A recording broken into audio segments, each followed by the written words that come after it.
Bom, para quem ainda não me conhece, meu nome é Rafael Arantes, eu trabalho na SLTI, Secretaria de Logística e Tecnologia da Informação do Governo Federal, do Ministério do Planejamento, e que é o órgão central de licitações e contratos do Governo Federal. É o órgão que estabelece as políticas, as diretrizes, as normas, que faz a gestão do sistema de compras do Governo Federal, do Comprasnet, e que trata de toda a parte de contratações públicas e também da parte de TI no âmbito do Governo Federal, ok?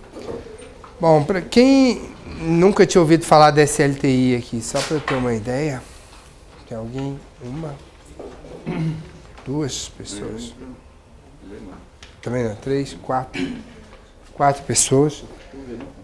Hã? Quê? Cuida de convênios também, parte de convênios, assim, que trata do SICOM. Então, toda a parte de logística do governo federal, a SLTI é o órgão central. Nós aqui, enquanto órgão central do CISG, estabelecemos as boas práticas, as normas, as orientações e fazemos aí a gestão dos sistemas informatizados, desde o Comprasnet, do CIASG, também do SICONV, de convênios, tá? Então, toda a política de logística pública do governo federal é gerenciada pela SLTI, ok? Agora, para saber um pouco mais de vocês, quero saber aqui quem não trabalha na área de compras, nunca trabalhou com licitações e primeira vez, está aprendendo agora. 1, 2, 3, 4, 5... 6, 7. Ok. Tá, chegando agora. Agora, então, essas 7 pessoas nunca trabalharam com licitação.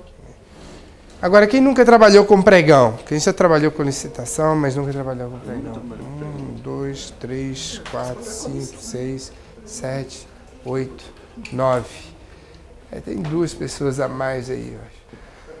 Bom, gente, então hoje nós vamos falar aqui da parte da legislação do pregão. Tanto pregão eletrônico quanto pregão presencial. Vou falar um pouco da diferença entre os dois. O que o pregão eletrônico traz de diferenças, como ele é aplicado, dúvidas jurídicas sobre interpretação da legislação. Nós vamos tratar aqui de questões mais complexas, questões mais básicas. Então, vou tentar atender todo mundo, tá? Peço desculpas pela minha voz, eu estou muito gripado. Acordei ontem já com uma gripe terrível, então agora vou fazer o possível. Se tivesse microfone seria mais fácil, mas não tem, então eu vou falar na medida do que for possível, mas minha voz já está bem ruinzinha, ok? Se vocês tiverem com alguma dificuldade, vocês podem parar e não ouvirem o que eu falar por algum motivo, podem solicitar que eu respondo, que repito, ok? E peço a quem já tem experiência no pregão, quem aqui já fez vários pregões, quem já sabe, quem já é pregoeiro. Tem alguém aqui que já é pregoeiro? 1, 2, 3, 4, 5, 6. 6 pregoeiros, você é da comissão. Tá, então já vi que tem gente aqui que já tem uma experiência boa. E eu vou tentar tirar as dúvidas mais complexas também, para que todo mundo possa sair daqui satisfeito, ok?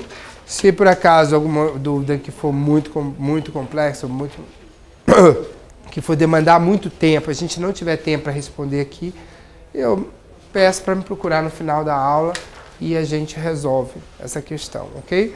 No final, com mais tempo, com mais calma. No princípio, eu acho que vai dar tudo tranquilo, para a gente chegar até o final. Essa disciplina, normalmente, é uma disciplina mais fácil,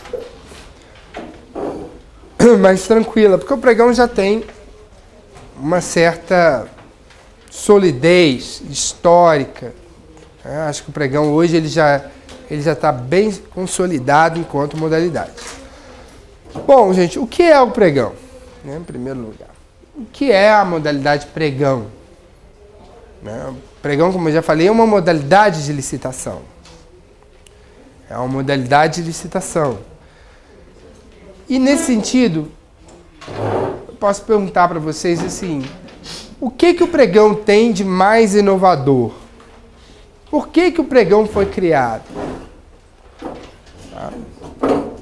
Acho que nem todo mundo aqui sabe, mas você tinha, antigamente, até o ano de 2000, apenas as modalidades tradicionais de licitação, que são as modalidades da Lei 8666. Você tinha convite, tomada de preços, concorrência.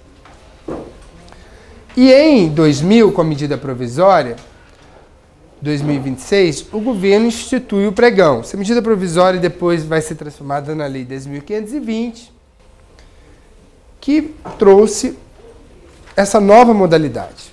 Okay? É uma nova modalidade, portanto, ela traz consigo uma série de princípios, uma série de objetivos que as demais modalidades, não é que elas não tinham esses princípios, mas que não eram o objetivo maior dessas outras modalidades. Tá? E o que significa isso? Qual era o objetivo do pregão quando ele foi instituído? Qual o objetivo principal do pregão? É que o pregão fosse uma modalidade de licitação mais ágil, mais célere, que fosse ao mesmo tempo mais eficiente, que possibilitasse à administração comprar com mais transparência, com mais velocidade, com menos burocracia.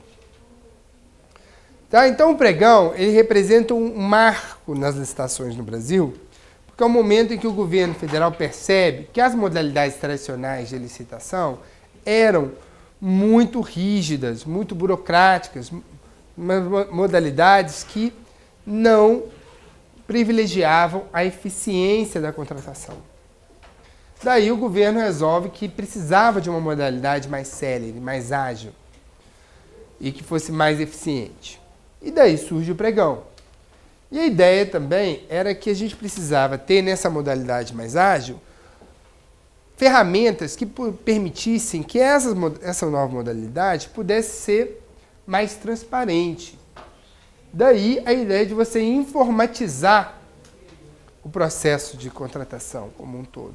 A licitação inteira, a modalidade. Daí você criou o pregão eletrônico, que é a ideia de você ter uma licitação toda feita por meio da internet, feita à distância. Ok? Então, surge aí a ideia de você ter essa nova modalidade feita exclusivamente em meio eletrônico.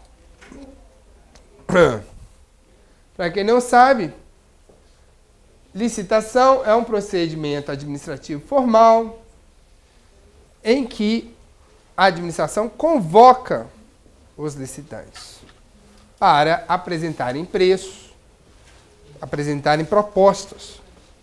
É um processo seletivo, prévio. Você está selecionando aquele fornecedor que vai contratar com a administração pública e prestar um serviço, ou vender, ou fornecer para a administração algum bem. Ok? Então, gente, a ideia é você ter esse processo rígido, é um processo legal, é um processo que ele está previsto todo na legislação, todo previsto em normas. Ele vai adotar a forma de modalidades. Você tem diversas modalidades hoje na legislação.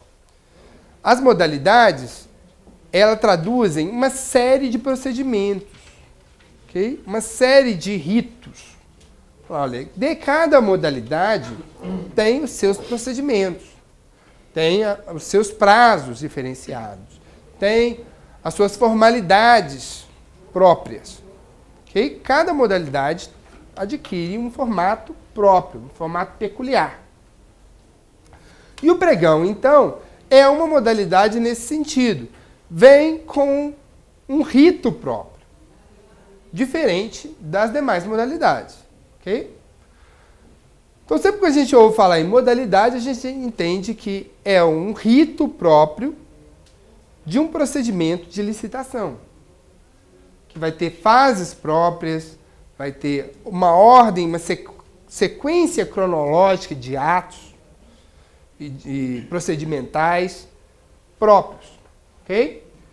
E o pregão, então, ele vem como essa nova modalidade que busca ser uma modalidade mais rápida, com prazos menores, prazos mais curtos, com uma maior eficiência dos procedimentos, uma racionalização, você diminui os prazos recursais, você centraliza, unifica as fases recursais em uma só. Antes você tinha, nas modalidades tradicionais, você tem 2 fases recursais. No pregão você já transforma isso em uma única fase recursal. Então você unifica, você desburocratiza, porque você evita ter que fazer análise de documentação de todas as empresas e faz análise da documentação apenas da empresa vencedora. Então, a modalidade de pregão ela vem trazendo uma série de inovações que revolucionam as licitações públicas em termos de eficiência. Ok? Então, gente, antes de a gente possa entender o pregão, a gente tem que entender também qual a finalidade de uma licitação. Uma licitação, ela busca basicamente 2 coisas. A seleção da proposta mais vantajosa para a administração. Então, quando você faz uma licitação, a administração está buscando aquela proposta que é mais vantajosa para ela. E a promoção do desenvolvimento nacional sustentável. Ou seja, gente, não dá mais para a gente pensar uma licitação sem que a gente considere que nós não estamos querendo apenas a proposta mais vantajosa para a administração em termos, podemos dizer assim, estritos, ou seja, referente ao caso concreto. Por exemplo, eu não estou mais querendo adquirir alguma coisa, comprar alguma coisa, só considerando os benefícios que aquilo vai trazer para o meu órgão. Eu tenho que pensar que essa minha aquisição, essa minha contratação, ela vai ter impactos. Impactos sociais, impactos no desenvolvimento nacional.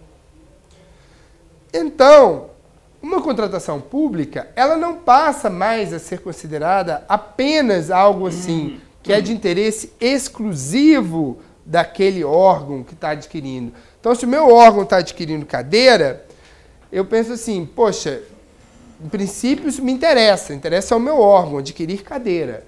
Não interessa ao resto da sociedade, não interessa à necessidade do meu órgão. Agora, não é mais assim. Porque hoje foi incluído no artigo 3º, que é um dos objetivos da contratação, a promoção do desenvolvimento nacional sustentável. O que significa isso, então? Alguém aqui pode me ajudar? O que isso traz de novo? Você tem que considerar a promoção do desenvolvimento nacional sustentável como um objetivo da licitação, já que a licitação destina-se a garantir a observância do princípio constitucional da isonomia, a seleção da proposta mais vantajosa e a promoção do desenvolvimento nacional sustentável. Ou seja, isonomia, gente, é igualdade de condições entre os participantes na licitação. Afinal, eles precisam estar em igualdade.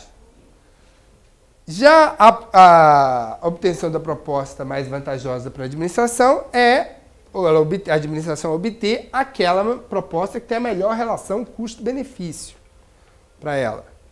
Que ela vai ter a melhor qualidade possível pelo menor custo possível. Melhor relação custo-benefício.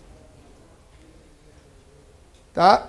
E já a terceira é a promoção do desenvolvimento nacional sustentável. E o que significa isso? Quem é que foi aqui? Questão do meio ambiente, se preocupar não só em contratar, mas pensando também no meio ambiente. Perfeito. Isso, o meio ambiente é uma das considerações que a gente tem para o desenvolvimento nacional sustentável. Desenvolvimento nacional sustentável é mais amplo até do que meio ambiente. O meio ambiente é uma das considerações. A administração não quer mais comprar, por exemplo, como eu falei aqui para vocês, vai comprar cadeira. Beleza, comprou cadeira. Mas e aí? Essa cadeira é a cadeira mais sustentável? É a cadeira que é feita com materiais reciclados, com materiais mais sustentáveis, ou madeira que é madeira certificada de reflorestamento, ou não? Você está adquirindo cadeira que está sendo feita com material, com madeira de área de devastação ou não.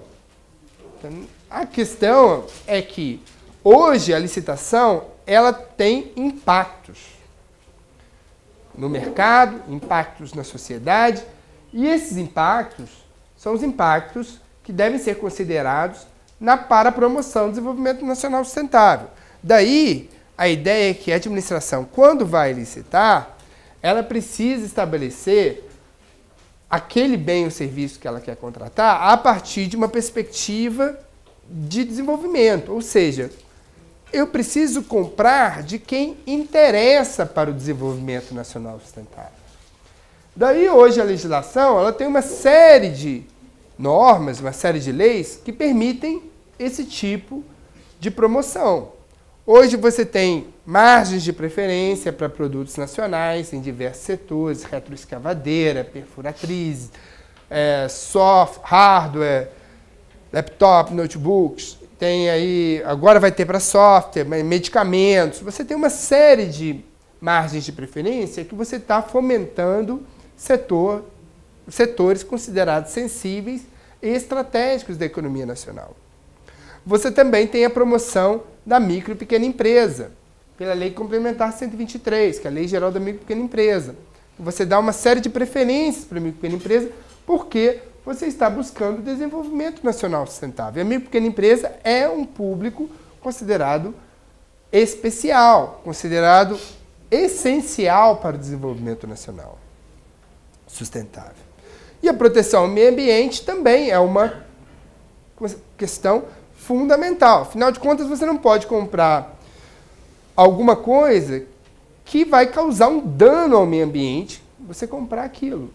Então, o que a administração está adquirindo precisa necessariamente considerar os impactos que aquilo vai ter no meio ambiente. Portanto, gente, licitação hoje destina-se à promoção do desenvolvimento nacional sustentável também. E o pregão, ele vem com uma série de inovações para tentar trazer isso aqui. Tá? Uma das coisas que o pregão traz em relação a outras modalidades, como eu já falei aqui, é a informatização. O pregão é todo informatizado. Com isso, o pregão é uma modalidade que permite que você gaste muito menos recursos. Porque você não precisa que as pessoas se desloquem, principalmente, normalmente, o pregão eletrônico, como nós estamos falando aqui. Não precisa que as pessoas se desloquem para o local onde você vai fazer a licitação. Ok? Então, com isso, você diminui o gasto, o consumo de recursos, a poluição e protege mais o meio ambiente, sem contar a diminuição do gasto de papel. Pode falar. Eu sou leigo, acho que essa pergunta é um pouco cabível, mas desenvolvimento sustentável pode sobrepor uma disputa de preço? Empresa que tem a madeira lá de reflorestamento não tem o melhor preço, mas tem essa questão da ecologia, ela pode... Aqui. Essa questão é uma questão muito boa, muito importante. Qual que é o seu nome? Leonardo. Leonardo, questão muito boa. A questão é a seguinte. Você, quando vai estabelecer o seu ato convocatório, seu edital aqui, você vai definir o seu objeto. Definir o seu objeto, aquele objeto que você vai querer contratar. No momento, no pregão, a questão é, você define o seu objeto com as características e com os certificados que você acha que ele precisa ter. Então, se você chega e fala, olha, eu só vou comprar madeira que for certificada, ou, por exemplo, papel, só vou adquirir papel que for certificado com algum selo que me comprove que o papel é de área de reflorestamento. Selo, você tem hoje, por exemplo, selo CEFLOR ou CFSC, ou CSFC, que são selos que comprovam que o papel é de áreas de reflorestamento. Então, você vai, na definição do seu objeto, estabelecer aquilo que você quer de acordo com a sustentabilidade. Aí você vai dizer o seguinte, nesse caso do pregão, você não pode permitir que alguém que você considera não sustentável esteja competindo com alguém sustentável. Por isso, quando você estabelece exigências de sustentabilidade no pregão, você estabelece na definição do objeto que você quer. E você só contrata se aquele objeto tiver aquela exigência. Então, você não dá uma preferência. Você simplesmente estabelece isso como requisito. Requisito essencial. Okay? Se ele não tiver, você não vai contratar. Aí você pode falar assim, eu posso estabelecer esse requisito em qualquer situação? Hoje, você pode estabelecer esse requisito desde que você não frustre completamente a competição.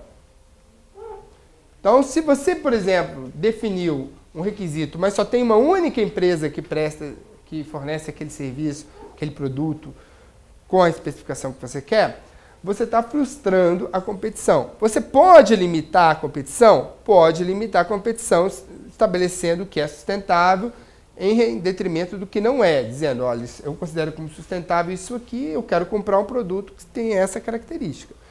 Só que se isso limitar demais a competição, sem que você tenha uma justificativa muito sólida, mostrando as vantagens em termos de sustentabilidade para o seu órgão, você não vai poder fazer. Tudo é uma questão de justificativa. Justifica muito bem que você consegue adquirir o que você quer. Tá?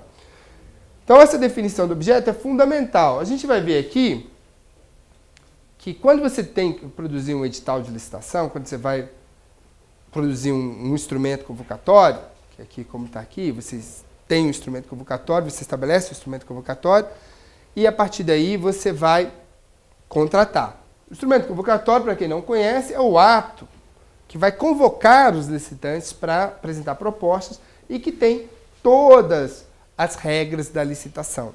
Traz todas as regras dos prazos, dos procedimentos, de qual a modalidade, de como vai se dar o julgamento das propostas, qual o critério de julgamento da licitação, a fase recursal, quem pode participar da licitação, quem não pode. Então, você traz todas as condições necessárias à participação na licitação também. Traz todas as regras. Toda a definição do objeto, princípios aplicáveis, exigências de habilitação, sanções, etc. Então, tudo. O edital, junto com o ato convocatório, ele vai ter como anexo o termo de referência no pregão, que traz a especificação do objeto. Exatamente o detalhamento daquilo que você está querendo contratar. Então, toda licitação começa com a preparação, primeiro, do seu termo de referência. Todo pregão começa. Que você vai especificar claramente aquilo que você vai querer adquirir. Então, você vai adquirir o quê? É uma cadeira? Então, vocês têm que pegar a cadeira e especificar a cadeira que você quer, o material que você quer, detalhamento, qual o formato que ela vai ter, tudo. Você tem que especificar detalhadamente. Por que isso é importante? Porque no pregão, gente, a gente vai avaliar, o critério de avaliação é o menor preço. Tá? O pregão é uma modalidade de licitação que tem como critério de avaliação o menor preço. Isso significa o quê?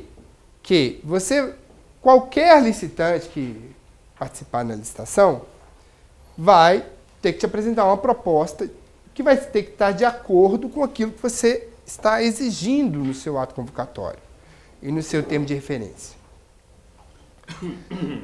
E se ele te apresentar alguma coisa diferente, você não vai poder aceitar. Se aquilo for pior do que o que você está pedindo. Se for numa especificação superior, você pode. Porque no ato convocatório é sempre o mínimo que você quer que você estabelece. Olha, o mínimo que eu quero é isso. Se ele te der mais, ótimo. Mas o mínimo, se ele não te apresentar uma proposta com um padrão de desempenho e qualidade mínimos que você definiu no seu edital, você não aceita. Não pode aceitar aquela proposta dele. E ele é desclassificado. Ok? Por isso, o pregão parte do pressuposto que todos os licitantes vão ter que apresentar para você uma proposta que atenda ao padrão mínimo de desempenho e qualidade previsto no edital. Ok? Por isso é importantíssimo que o órgão, no momento que está elaborando o termo de referência, estabeleça esse padrão mínimo de desempenho e qualidade.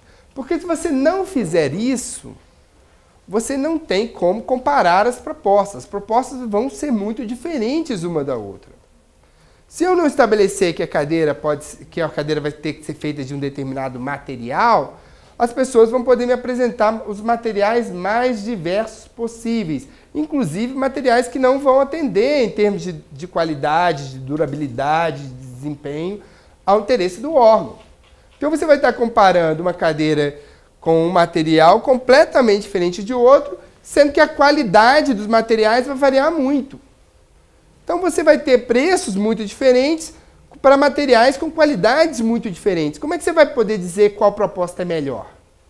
A proposta daquele que tiver o preço mais baixo, mas com material de pior qualidade, ou aquela proposta com preço mais alto, com material de melhor qualidade? Por isso, gente, o pregão, como é uma licitação menor preço, você tem que estabelecer qual é o padrão de qualidade, desempenho e qualidade que você quer na sua licitação. E esse padrão mínimo de desempenho e qualidade é obrigatório para todo licitante. Tá claro isso? Sempre quando a gente constrói uma licitação, primeira parte é definição do nosso objeto. Definição que você quer. E daí é importantíssimo no termo de referência, que é esse documento que vai trazer essa especificação, esse detalhamento, que vocês especifiquem de forma completa. Porque se vocês deixarem margem para que o licitante escolha, você pode ter variações muito grandes no desempenho e qualidade de cada proposta.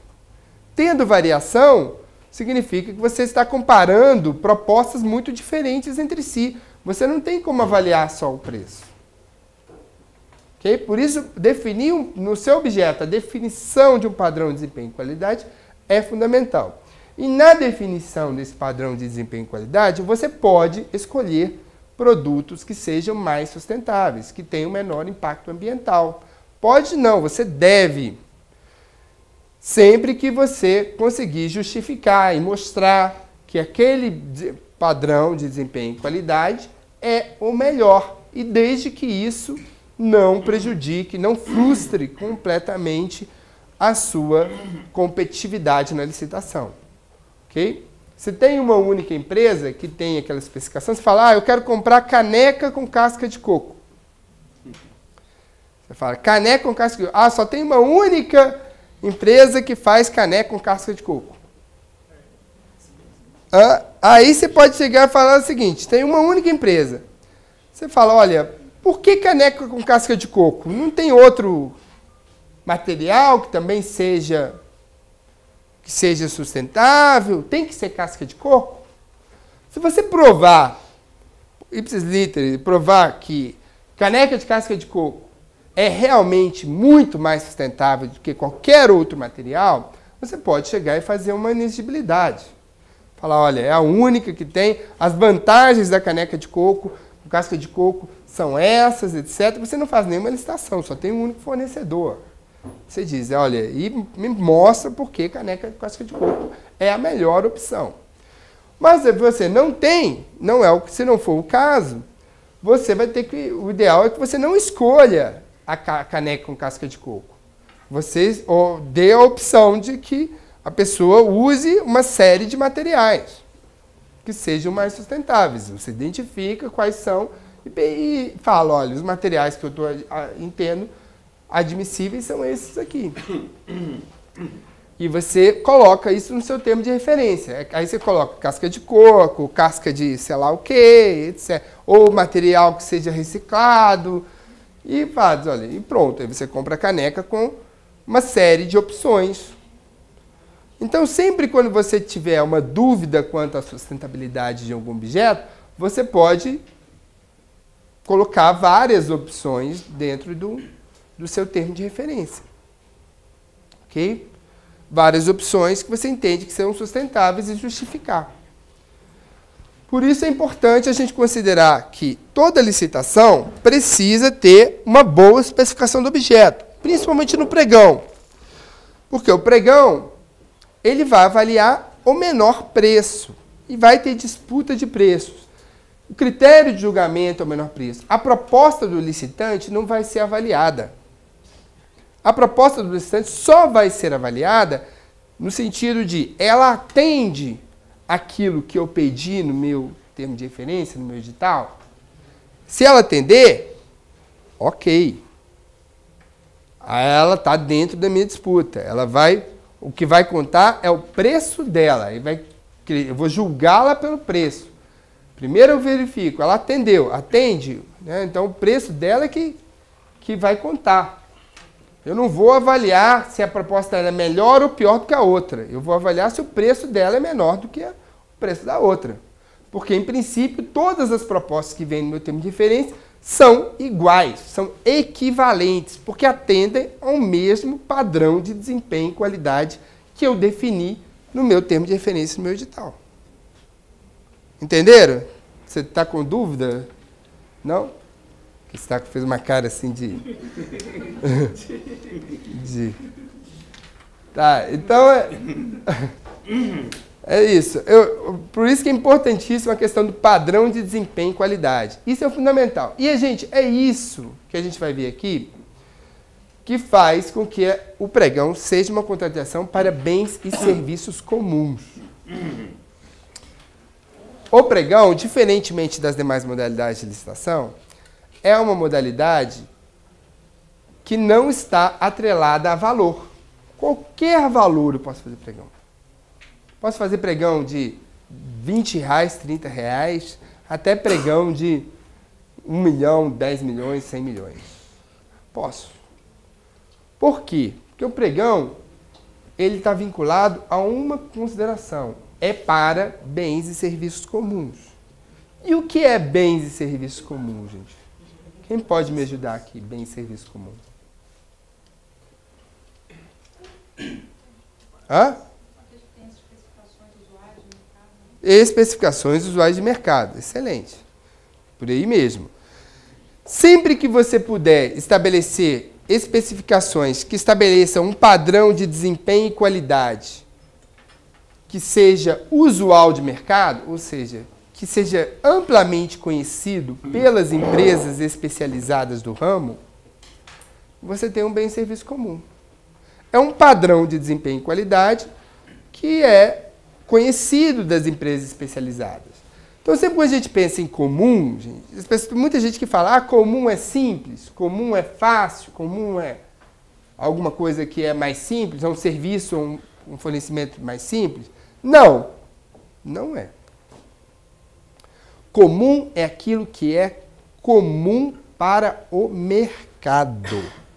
Aquilo que as empresas especializadas do ramo sabem fazer, compreendem, sabem fazer, e qualquer empresa especializada do ramo que vier vai conseguir te prestar um serviço ou te fornecer um material com um nível de qualidade equivalente, atendendo a um padrão mínimo de desempenho e qualidade. Por isso eu falo bastante dessa questão do padrão mínimo de desempenho e qualidade. Se eu consigo definir um padrão mínimo de desempenho e qualidade que é possível de ser atendido por várias empresas, eu tenho um bem e serviço comum. Simples assim. Agora, se eu estabeleço um padrão de desempenho e qualidade que só tem uma empresa capaz de atender, uma ou duas no máximo, sim, eu já não tenho tanta certeza de que isso é um bem e serviço comum. Provavelmente não é um bem e serviço comum. Por quê? Se eu tenho essa chamada singularidade, se cada solução, se cada empresa desse mercado tiver uma solução completamente diferente, se uma produz de um jeito, com uma tecnologia X, a outra produz com a tecnologia Y, a terceira com uma outra metodologia, cada uma das soluções tem vantagens e desvantagens específicas em relação às outras, eu tenho o que aqui? Eu tenho um bem e um serviço comum? Serviços postais, por exemplo, já seria um caso. Serviço postal? É um problema. Por que você entende que serviço postal não seria? A gente faz pesquisa, sempre pede para a gente fazer a pesquisa de mercado do correio, mas geralmente as empresas usam o correio para fazer a entrega de encomenda, alguma coisa. acho muito complicado quando vai fazer pesquisa de preço do correio. Olha, o Correio é um caso de dispensa até de licitação, com base que o Correio foi criado para prestar serviços à administração antes de 1993, é um caso até de dispensa. Em princípio, os serviços que o Correio fazem são serviços comuns, porque você pode estabelecer um prazo mínimo que vai ser capaz, um prazo mínimo e critérios mínimos para serem entendidos por diversas empresas. Você tem no mesmo segmento várias empresas que prestam serviço. Alguns serviços dos Correios são exclusivos, são monopólios do Correio, esses não, esses são até inexigibilidade. Mas os outros serviços, como encomendas, por exemplo, de material, você transportar material, Sedex, FedEx, essas coisas, para transportar material, não é monopólio. Existe concorrência. Você é capaz de especificar o prazo que você quer que seja atendido, o prazo, e várias empresas vão ser capazes de fornecer, de prestar aquele serviço nas condições que você previamente definiu. Então, em princípio, é um serviço comum. Não, acho que não seria o caso de um exemplo. A não ser que você tenha se tiver algum tipo de serviço postal, que o prazo que você quer que seja entregue, ou que as condições de entrega daquele material, componente, não é capaz de ser atendido por nenhuma empresa, só pelos Correios. Aí também você já tem até uma inexigibilidade. O caso de você não considerar como serviço comum é se as tecnologias, as metodologias envolvidas na execução daquele serviço, naquele fornecimento daquele material, são muito diferentes. Entendeu? Você tem técnicas diferentes, né, de execução do serviço que trazem vantagens e desvantagens. Nesse caso, você precisa avaliar qual das soluções é que tem a melhor relação custo-benefício. Para isso, você tem que avaliar as vantagens de cada uma, pontuar as vantagens de cada uma das soluções, tirar pontos pelas desvantagens, fazer uma avaliação técnica e depois ponderar com o preço. Ou seja, quando não é bem serviço comum, você precisa fazer o quê?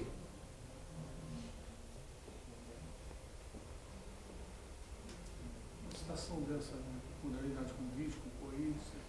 Exatamente, por critério de julgamento, técnica e preço. Técnica e preço, exatamente. Por critério de julgamento, técnica e preço. Então, gente, sempre quando... Por isso que a gente falou muita coisa aqui, para vocês terem consciência, mas se vocês forem refletir, toda licitação que é por menor preço é licitação de um bem ou serviço comum. Porque você é capaz de estabelecer um padrão de desempenho e qualidade objetivo no seu edital, que você depois só vai avaliar o preço. Um padrão comum de mercado. Que qualquer empresa que vier ali, várias empresas são capazes de atender e você avalia só o preço. Então, toda licitação menor preço significa que você tem um bem ou um serviço comum. E quando não é comum, é porque as soluções são muito diferentes no mercado e você precisa avaliá-las tecnicamente. Daí você precisa fazer uma licitação técnica e preço.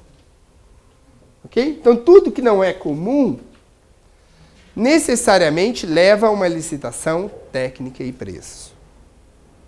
Ok? O pregão, gente, é sempre uma licitação menor preço. Por isso, é só para bens e serviços comuns. Daí a regra geral. Licitação para bens e serviços comuns deve ser feita por pregão. Foi uma escolha do legislador, no âmbito do Poder Executivo, pelo Decreto 5.450, que toda licitação no âmbito do governo federal que for para bens e serviços comuns, inclusive serviços de engenharia, como a gente vai ver mais adiante, tem que ser feita por pregão, porque essa modalidade foi criada especificamente para esses bens e serviços comuns, por ser considerada melhor, mais fácil, mais célere, mais rápida, mais transparente, mais flexível, mais ágil, mais econômica. Ok? Então, toda licitação para bens e serviços comuns tem que ser feita por pregão. A única licitação para alguma coisa que é comum, não é feita por pregão, ainda são as obras. As obras comuns, que são feitas por menor preço, não são feitas por pregão. Porque a lei do pregão falou só em bens e serviços comuns. E o decreto que regulamentou a norma diz que não se incluem as obras de engenharia. Então, as obras comuns continuam sendo feitas por convite, tomada de preço e concorrência. No DENIT, algumas obras a gente faz por pregão. É. A autoridade justifica e, às vezes, a gente até mesmo no TCU faz uma consulta. Algumas obras a gente já faz por Porque pregão. agora, o DENIT está usando agora o RDC, né? E o RDC permite você ter disputa de lance, permite agora você ter, inclusive, inversão de fases. Sendo no PAC, né? Principalmente no PAC, permite tudo. E com relação a essa questão de você fazer pregão para obras, também não é um impedimento. O TCU entende que só quem limitou o pregão para obras foi o decreto 5.450, porque o TCU entendeu que a Lei 10.520 falou bens e serviços, mas que dentro do serviço se inclui obra. Que o que limita mesmo a administração pública federal é o decreto 5.450, o decreto de pregão eletrônico. Então, tanto que o TCU sempre, já há muito tempo, que o TCU faz pregão para obras, chamadas obras comuns, né? São as obras por menor preço. Faz. Só que no âmbito do governo federal você tem um decreto que diz que você não deve fazer. Se o TCU, se vocês consultarem o TCU ou o órgão seu justificar, entender que não deve fazer por conta, quer dizer, que deve fazer, eu acho que é uma prerrogativa do administrador, do gestor. Em princípio, eu entendo que o gestor, o administrador, não deve ir contra o que está estabelecido numa determinação presidencial, que é o decreto. O presidente disse, não quero que se faça pregão para obras. Está lá no decreto 5.450, que é um decreto que vincula o Poder Executivo. Agora, se o gestor justifica, entende, ou tem o aval presidencial para fazer, etc., não há um impedimento legal. Assim, a lei não vedou. Quem vedou é a regulamentação da lei, que é o decreto que diz que no âmbito do Poder Executivo não se quer fazer pregão para obra. É isso. Todo decreto, nesse sentido, gente, o decreto, quando vem regulamentar o pregão eletrônico, estabelece uma série de regras para o Poder Executivo Federal, que são os órgãos vinculados. Então, esse tipo de regulamentação, que diz não queremos pregão para obra, é alguma coisa para vincular o administrador público federal. Tanto que o TCU não se sente vinculado, por não ser parte do Executivo. Né, o TCU é vinculado ao Poder Legislativo, e nem os tribunais de justiça também não estão vinculados ao decreto 5.450. Então, não precisam observá-lo. Nós, do governo federal aqui, acho que todo mundo aqui é Poder Executivo, né? Ou tem alguém de... Você... TCU. O TCU também não se sente vinculado e faz pregão, inclusive, para obras. Você tem já casos do TCU fazendo pregão para obras. Então, não entendo como um impedimento absoluto. Entendo que se o órgão quiser lá, fizer uma boa justificativa e contra o decreto, até pode, desde que faça uma consulta ao tribunal. Eu acho que o ideal seria ter uma autorização presidencial, ficaria até mais fácil. A ordem foi direto do diretor-geral com o aval da... Com aval, ótimo. E tendo a autorização do ministro, você entende que tem uma autorização da presidenta. Tendo a autorização da presidenta, você está podendo ter uma exceção ao próprio cumprimento do decreto, já que o decreto é a vontade presidencial. É a vontade do Poder Executivo, né, regulamentando aquele ato. Tem um caso lá no meu trabalho, eu até mandei um e-mail agora com um colega para ver que ele foi auditor desse caso. A DataPrev fez um downsize, uma conversão de sistema de grande porte para micro e usou pregão. E alguém questionou isso de serviço comum. Né? Eu vou escrever para o auditor agora para perguntar o que aconteceu. Eu acho que na época ele disse o seguinte, que no final da década de 90, centenas de empresas fizeram esse tipo de serviço. Isso aí. Isso como um serviço comum. Como? Talvez Exatamente. hoje não seja tão comum, mas Não, centenas de empresas fizeram isso. Mas é comum. É comum quando você é capaz de especificar um serviço que várias empresas sabem fazer. Se eu especifiquei um serviço que você tem várias empresas ali capazes de executar aquele serviço, de fazer aquele serviço com um nível equivalente de qualidade, sua especificação define um padrão de desempenho e qualidade objetivo, capaz de ser atendido por várias empresas, isso é comum. Independentemente da complexidade. Independentemente da complexidade do serviço. Tá? Então, por isso que, gente, que eu falo, não confundir bem-serviço comum com bem-serviço simples. Não confundir, são coisas completamente diferentes. Bem-serviço comum é aquele que é padronizável pelo mercado, de amplo conhecimento do mercado, que você tem um padrão de desempenho, de padrão de desempenho e qualidade previamente definido, de amplo conhecimento do mercado, passível de ser executado por inúmeras empresas, por várias empresas. Ok? Aí você tem um bem-serviço comum. Agora, como eu falei antes, se você tem se você não consegue definir um padrão de desempenho e qualidade objetivo, ou seja, uma empresa vai te trazer uma solução completamente diferente da outra, aí você não tem como avaliar só o preço. Você vai ter que fazer técnica e preço, vai ter que fazer uma licitação que não dá para ser pregão.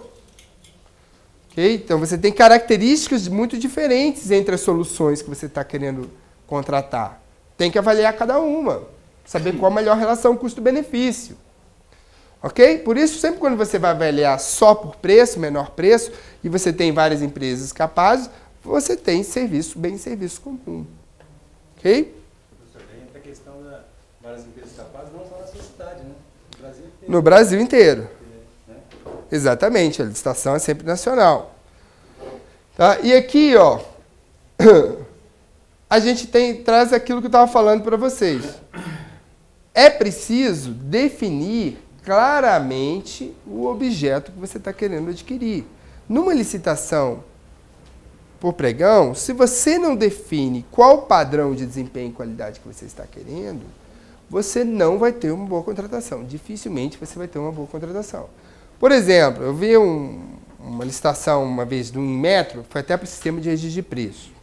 Eu até trouxe como exemplo aqui na outra aula.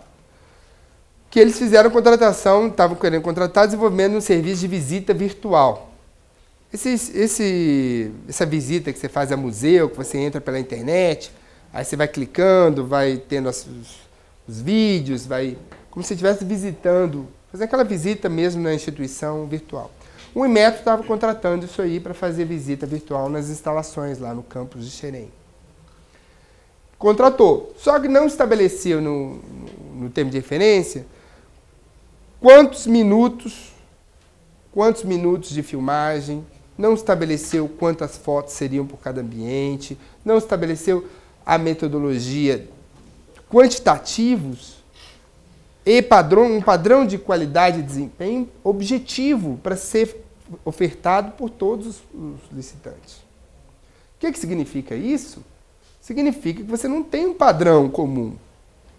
Significa que você vai ter... Uma empresa pode te apresentar um preço sem que você tenha condições de saber se aquele preço dela é execuível ou não. Por quê? Porque ela pode chegar e vencer a licitação com preço lá embaixo e falar, olha, mas você não, eu vou fazer, minha metodologia, eu vou tirar uma foto de cada ambiente, colocar 10 segundos de vídeo e pronto, para mim é isso. Meu serviço de visita virtual é esse. E você não vai ter como condições de desclassificar, porque isso não está definido no seu termo de referência, no seu ato convocatório. Então, daí a importância de que você tenha um padrão objetivo, que você possa quantificar todas as atividades que vão ser executadas no seu serviço, no serviço que você está contratando. Quantificar, ter uma unidade de medida que permita quantificar aquela atividade, que você tenha também um padrão de qualidade. Como é que você vai garantir que aquele padrão de qualidade? Você pode garantir por meio de uma rotina, exigindo que a empresa utilize determinados materiais ou que siga uma determinada rotina, que coloque uma mão de obra com uma determinada qualificação.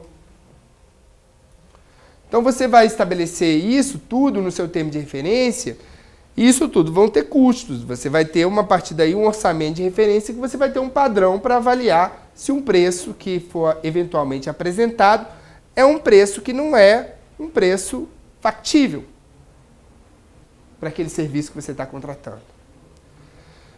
Então, gente, você ter uma definição precisa e suficiente do objeto licitado constitui regra indispensável à competição. Eu não posso comparar banana com maçã. Se eu estou querendo que seja oferecida banana, eu tenho que especificar banana.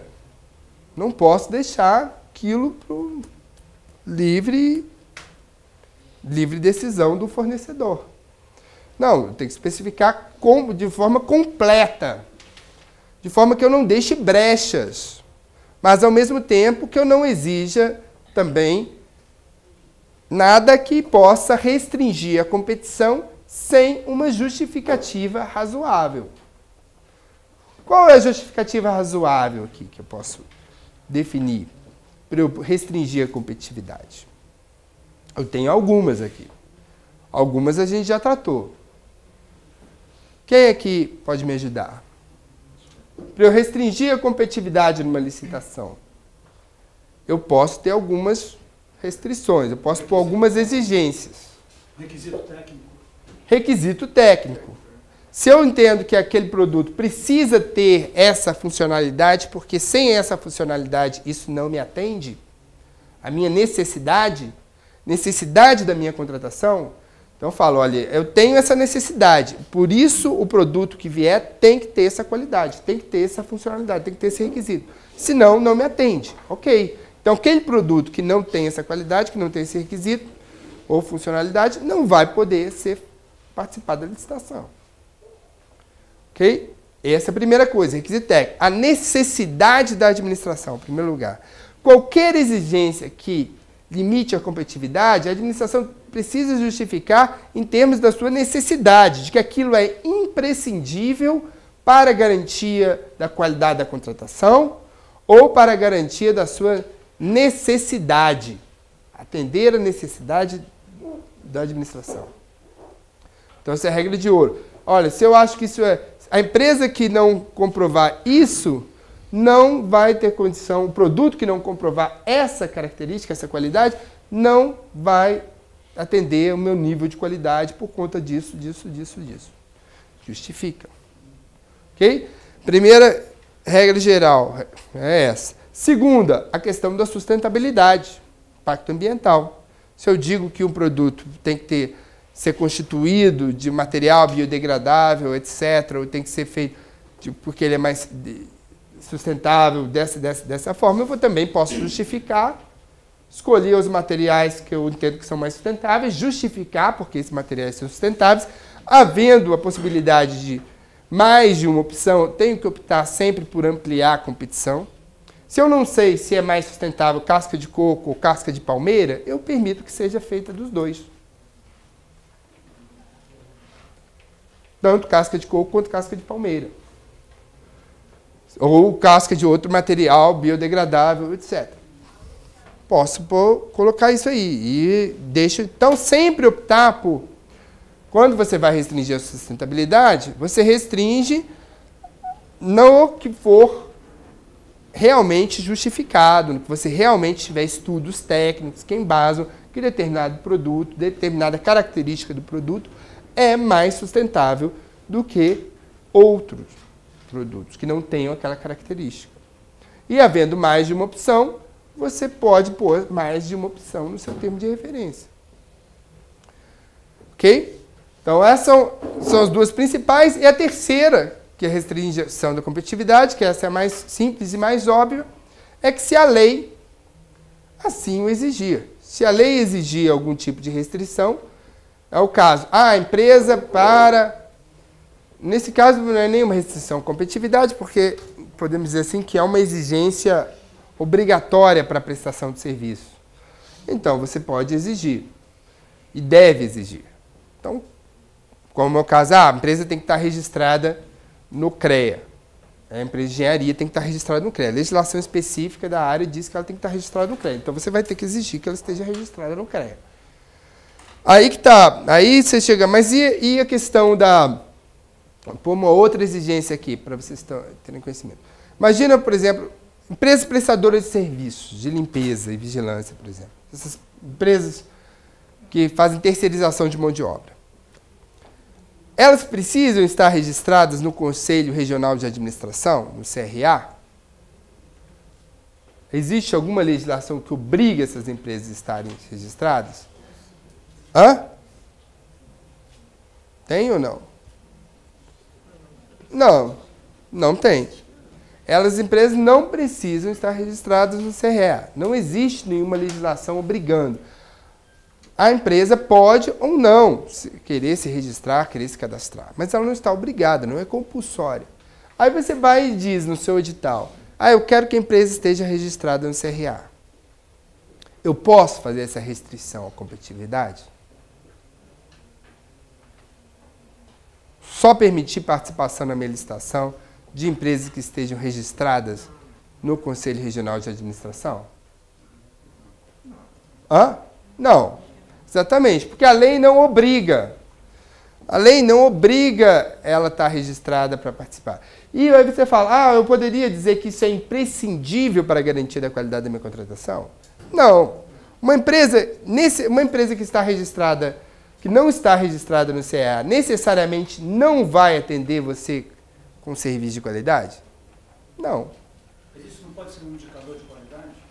Pode ser um indicador de qualidade, mas um indicador de qualidade relativo, que diz só se a empresa está registrada lá ou não. Qual que é as licitações que pedem profissionais certificados em informática? Profissionais... Não é um indicador de qualidade também? Se você pôr a questão da certificação, isso também já tem inúmeros acordos do tribunal nessa área. As certificações de qualidade, vocês precisam sempre levar isso com muita restrição. A certificação de qualidade, só mesmo se ela for considerada imprescindível, tem que ser relacionada àquele serviço que está sendo contratado. Por exemplo, se for uma certificação, muitas vezes a certificação de qualidade que vem exigida num processo não é aquela pertinente àquela área, aquele setor, aquele serviço que está sendo executado, é de uma outra área. Então, tudo isso tem que ser levado em consideração. E toda certificação, quando você vai exigir, precisa ser, assim, admitida todas as certificações existentes para aquele serviço. E não uma certificação única, exclusiva. Falar, olha, eu quero que seja aquela certificação específica. Por que aquela, se existem outras certificações no mercado também?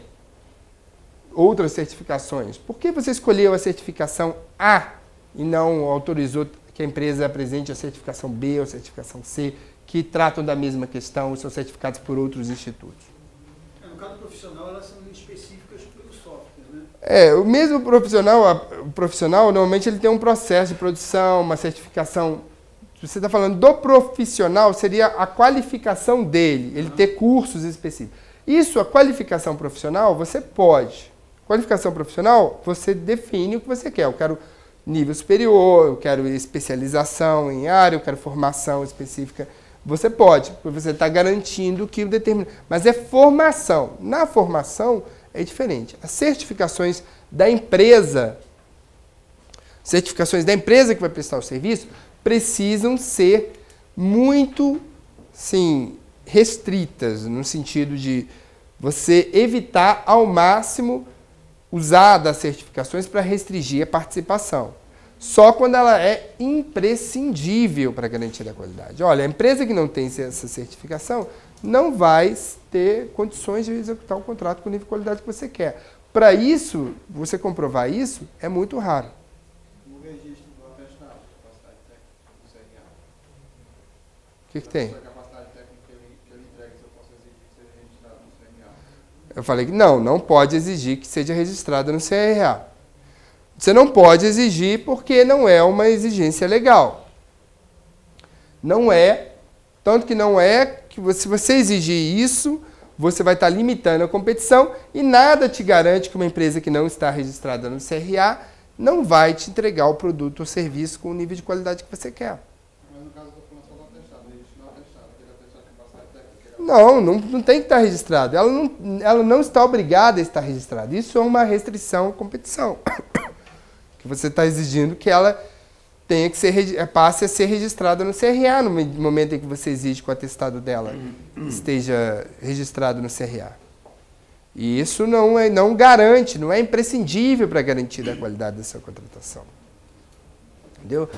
Toda exigência de atestado, gente, toda exigência de certificação, ela é vista como algo limitador da competitividade. Para você limitar a competitividade, você pode, desde que você justifique tecnicamente que aquele atestado garante qualidades para a sua contratação que são imprescindíveis para a sua necessidade. Professor, um exemplo talvez normal, né, hoje na estação de ar-condicionado split, né?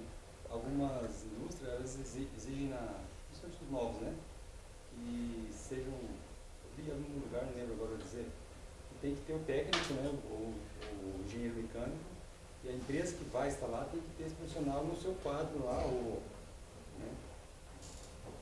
Não sei se o pessoal tem essa experiência. Não, isso aí é restrição à competição. Isso, mas para garantir ter a garantia ali da execução do serviço.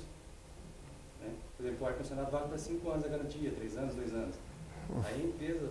Não sei se alguém compartilha dessa experiência. Isso aí eu entendo que é algum tipo de restrição. Me vieram até falar assim, fazer uma manutenção predial. Exigir que a empresa que faça manutenção predial tenha um engenheiro elétrico, um engenheiro hidráulico, um engenheiro... Falei, olha, gente, manutenção predial não é serviço de engenharia. Se manutenção predial...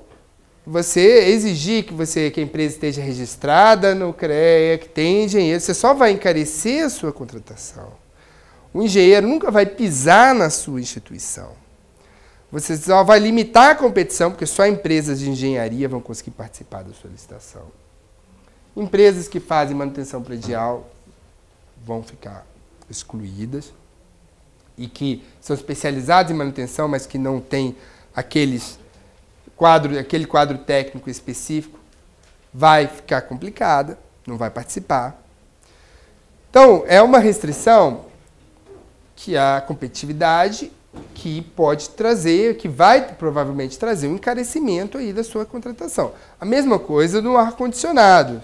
Se eu faço uma licitação que eu exijo que o cara tenha lá um engenheiro mecânico, um engenheiro hidráulico, um engenheiro elétrico, por causa do ar-condicionado, para garantia do ar-condicionado, eu entendo que isso aí é uma garantia, está presumível que ele tem que honrar com a garantia é 5 anos e ponto final. Você não tem que exigir que ele tenha nenhum profissional lá. Isso aí é exigência descabida, desconexa com o objeto que você está licitando, tá? Que é fornecimento de material. Nesse caso aí, você poderia exigir, por exemplo, para o ar-condicionado, é que a empresa que fosse instalar fosse uma empresa autorizada pelo fabricante a instalar, que a responsabilidade é do fabricante que autorizou a empresa a instalar.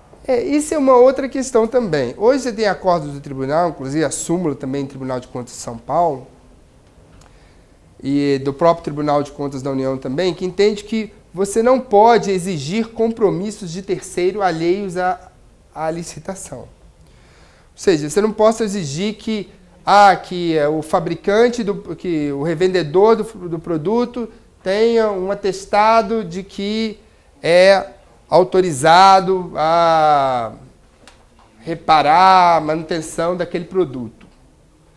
Você não pode exigir isso.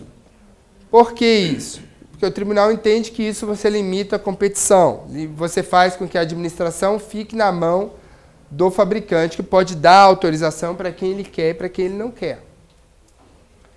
Ok? E aí você vai levar a uma situação de restrição da competitividade que não é cabível. Então essa é uma restrição comum também. Então o ideal é você tentar evitar esse tipo de restrição.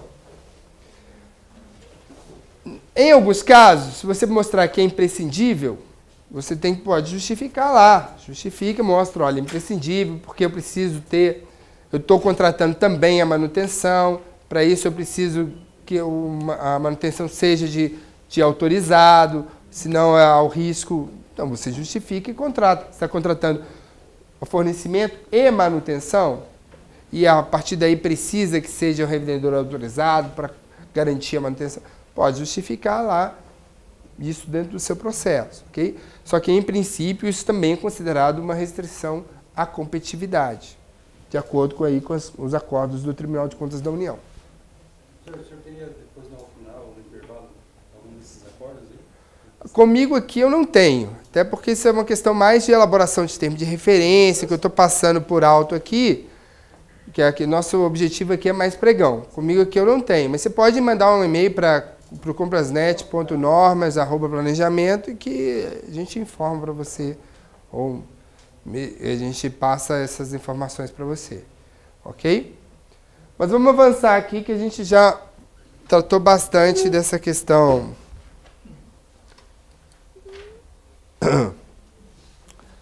dos termos de referência da preparação da licitação. Aqui, para vocês terem uma ideia, gente, como funciona hoje os sistemas informatizados do governo federal. Hoje você tem o SIASG, que é o Sistema Integrado e Sistema Informatizado de Administração de Serviços Gerais, que cuida exatamente de todos os sistemas do governo, todos os módulos do sistema. Cada módulo desse aqui tem uma funcionalidade. Por exemplo, Comprasnet é o portal de compras do governo federal, onde se realiza a chamada sessão pública do pregão. Você tem também aqui a parte de divulgação, você divulga aí os editais, etc. Os contratos. Comunique a ferramenta de comunicação da administração pública, do órgão central com os órgãos seccionais. CATMAT, catálogo de materiais, catálogo de serviços. Sistema de cadastramento de fornecedores do governo federal, SICAF. O IRP, que é a intenção de registro de preço para registros de preço. Né? E assim, SIDEC, sistema também de publicação, CISRP. São vários sistemas. CISRP que registra aí as atas de registro de preço, CISPP, registro dos preços praticados, e assim, então, muitos. Vários aqui. Aqui, só para vocês terem algumas informações aqui, vamos passar mais rápido. Comprasnet, vocês já sabem, é o nosso portal. Aqui, mais ou menos, um pouco do fluxo, de como é. A UASG vem, ela inclui a licitação, ela inclui os itens dentro do sistema. Inclusive, inclui também a pesquisa de mercado, com o orçamento de referência. Ela gera a relação de itens, transfere o edital. Aqui inclui o aviso de licitação, porque você já tem o SIDEC, faz o aviso de licitação, manda para a imprensa oficial, envia para publicação, publica no Diário Oficial, divulga, faz a divulgação para os fornecedores enviam propostas. O Comprasnet, e aqui você divulga a licitação, o Comprasnet envia e-mail para os fornecedores, avisando da licitação. Tá? E aqui todos os fornecedores depois vão encaminhar propostas e vai aqui para o Comprasnet para realizar a licitação. O pregão vai acontecer aqui no âmbito do Comprasnet, ok? Então, mais ou menos o fluxo aqui preparatório de uma licitação. Apenas para que vocês saibam que no Comprasnet você tem a parte que é a parte que você vai inserir já a licitação para ela ser realizada. E toda a licitação eletrônica, ela é feita pelo Comprasnet, vai ser feita eletronicamente. Só que não tem no Comprasnet duas coisas. Que a primeira é a pré-licitação, que é a elaboração do termo de referência, do edital, isso tudo tem que ser feito manual, fora do sistema. Então, toda a parte do planejamento, preparação da licitação, feito fora do sistema.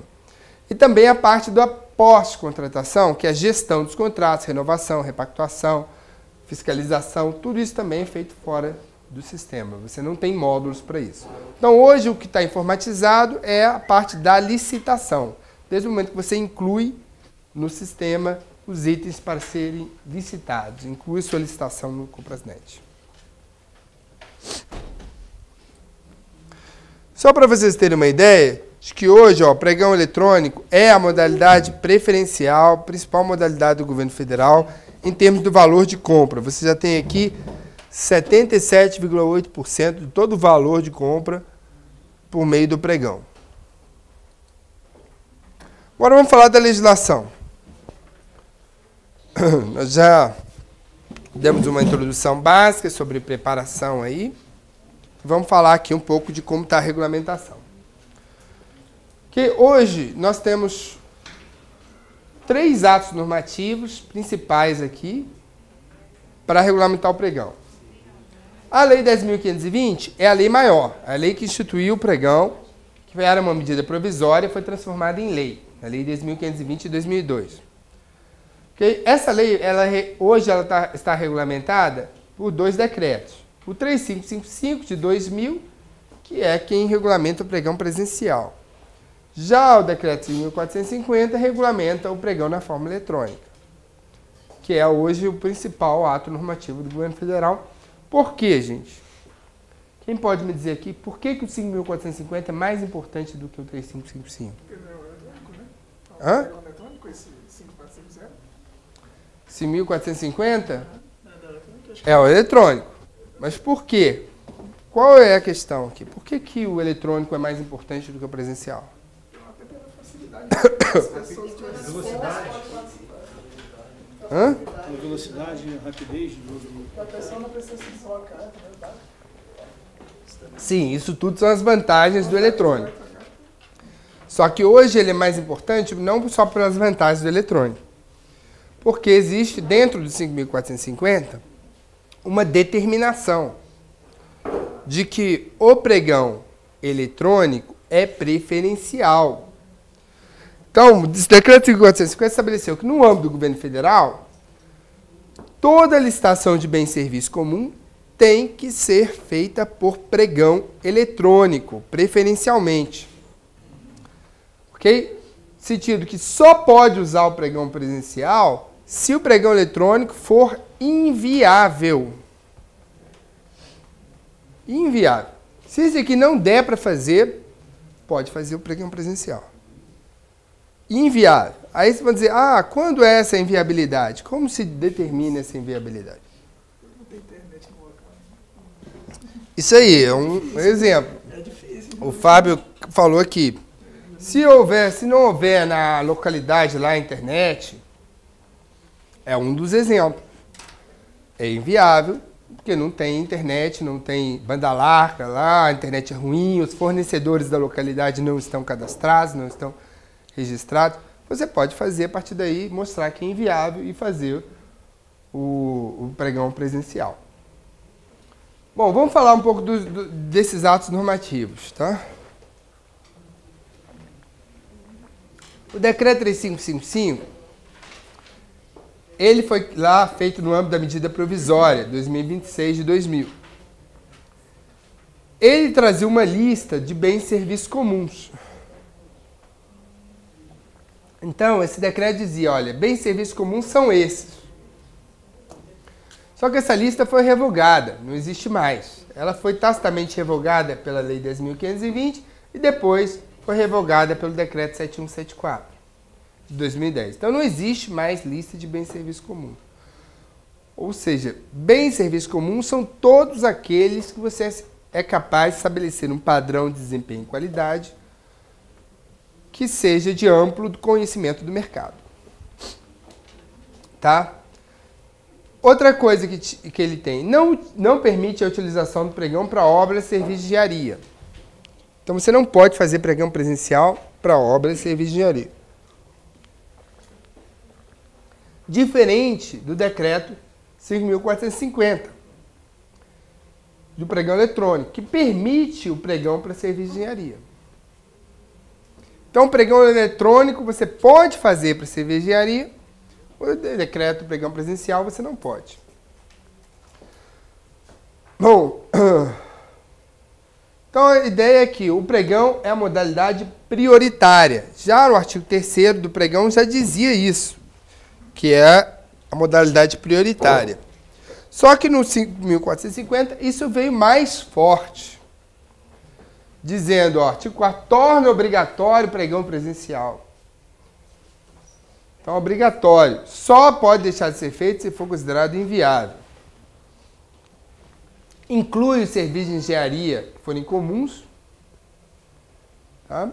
E aí vem aquela questão assim. Ah, como eu distingo serviço de engenharia de obras? Qual a diferença? Quem me ajuda aqui? No 866 tem a definição, né? Serviço. Mas serviço está lá, mas o problema é que você não tem, pela Lei 866, uma definição clara da diferença entre serviço de engenharia e obra. Não tem. O que é o serviço de engenharia e o que é obra? A cervejaria, não, lá tem serviços, mas está lá, demolição. Demolição é serviço. Demolição está como serviço. A gente pegar lá em 866, você vai ver que não tem. Bom, o que hoje a doutrina entende é que obra é todo serviço de engenharia que é privativo de profissional registrado no Conselho de Regional de Engenharia, no CREA, prerrogativa desse profissional, todo serviço de engenharia que alterar a estrutura do imóvel. Então, sempre que você tiver um serviço de engenharia que altera a estrutura, que você vai demolir uma parede, vai alterar uma estrutura do seu imóvel, isso já é uma obra. Agora, se não alterar a estrutura do imóvel, é meramente um serviço de engenharia. Ok? É uma reforma. Se essa reforma não for apenas para recuperar a fachada, não altera, é um serviço de engenharia. Já se alterar, você, por exemplo, que tiver que quebrar uma parede, mudar completamente a fachada, a estrutura, mudar a estrutura do imóvel, alterar de alguma forma a estrutura do imóvel, é obra. Então, sendo obra, você não poderia fazer pregão. Tá? Só nos casos de serviços de engenharia. Bom, outra inovação aqui, ó. Aqui é o seguinte, só para vocês verem que a súmula 257 do Tribunal de Contas da União já prevê lá em 2010, ó, que serviços de engenharias comuns encontram amparo na Lei 10.520. Então está amparado na Lei 10.520. E cita, inclusive, o decreto 5.450, artigo 6º. O decreto do pregão eletrônico trouxe uma outra novidade em relação ao pregão presencial. Gente, o pregão eletrônico, ele criou a possibilidade de que você tenha uma disputa por todas as colocações na licitação. Então você disputa não só pelo primeiro lugar, mas você pode disputar pelo segundo, pelo terceiro, pelo quarto, pelo quinto. Por que isso, gente? Por que é importante você ter uma disputa por todas as colocações? Hã? Por quê? Alguém aqui sabe? Exatamente, perfeito. Porque a gente lembra aqui que na licitação você tem primeiro a disputa, depois você vai ter a habilitação. Pode ser que aquele fornecedor que venceu não seja habilitado, inclusive não seja aceito. A proposta dele pode não atender ao termo de referência. Se isso acontecer, você vai ter que chamar o segundo, o terceiro, o quarto lugar. Isso vai levar ao seguinte, olha, se você não tem uma disputa pelo segundo, pelo terceiro, a disputa é só pelo primeiro lugar, como é o caso do pregão presencial, você vai correr o risco de, se você desclassificar o primeiro lugar, os outros, a diferença de preço vai estar lá em cima. Então você vai contratar o segundo de uma forma por um preço muito mais caro que você poderia contratar. O pregão aí, presencial, pelo menos, permite a negociação. Então, se o pregoeiro identifica isso, ele pode negociar e solicitar que o fornecedor diminua o seu preço, o segundo colocado, né? Só que nem sempre o fornecedor vai fazer isso. Ele pode negociar, pode reduzir ou não, ele não está obrigado. A gente vai ver que ele vai poder ameaçar, caso esteja acima do preço de referência. Isso a gente vai ver depois. Bom, vamos falar sobre as características do pregão. Tá? Características do pregão. Em relação às outras modalidades, o pregão trouxe uma série de inovações. Primeira inovação é chamada inversão de fases. Quem aqui que nunca mexeu em licitação sabe que... Não sabe, na verdade. Quem aqui não mexeu em licitação não sabe que as modalidades de licitação possuem uma sequência lógica de fases em que você primeiro tinha a habilitação e depois o julgamento. O que significa isso? Primeiro, você vai verificar a documentação da empresa, se ela está regular, se ela tem condições de fornecer para a administração, se ela está com seus tributos em dia, tá? Se ela tem o seu contrato social, se ela tem o seu representante, se ela está tudo ok, com a sua documentação regular, se ela tem qualificação técnica para vender para a administração, se ela tem capacidade técnica, né? Se ela tem aí saúde econômica e financeira, se você está contratando um serviço, etc. Se ela não vai quebrar durante a vigência do contrato. Então, você primeiro verifica isso, a habilitação. Depois, você vai excluir daqui, né? Na verdade, você exclui aqui as empresas que não estiverem em condição regular para participar da licitação. Depois, você vai para o julgamento. Julgamento é exatamente, aí sim você vai abrir a proposta comercial. A proposta de preço ou de técnica e preço nas modalidades tradicionais. Então você primeiro faz a habilitação, depois você faz o julgamento. Só que aqui você tinha uma fase recursal, que quem foi inabilitado aqui poderia entrar com recurso, reclamar, e quem também foi habilitado, quem aqui poderia entrar com recurso contra a habilitação do outro fornecedor. Então aqui você tinha uma guerra recursal aqui, uma fase recursal. E aqui você tinha outra fase recursal. Você via para o julgamento, abria a proposta de preço, e depois você tinha uma outra fase recursal. Então eram duas fases recursais, e você tinha essa sequência lógica. Qual o problema disso aqui? Quem é que aponta aqui para mim quais são os problemas de você ter essa sequência aqui? Alguém aqui tem ideia? Que problemas isso traz para a administração?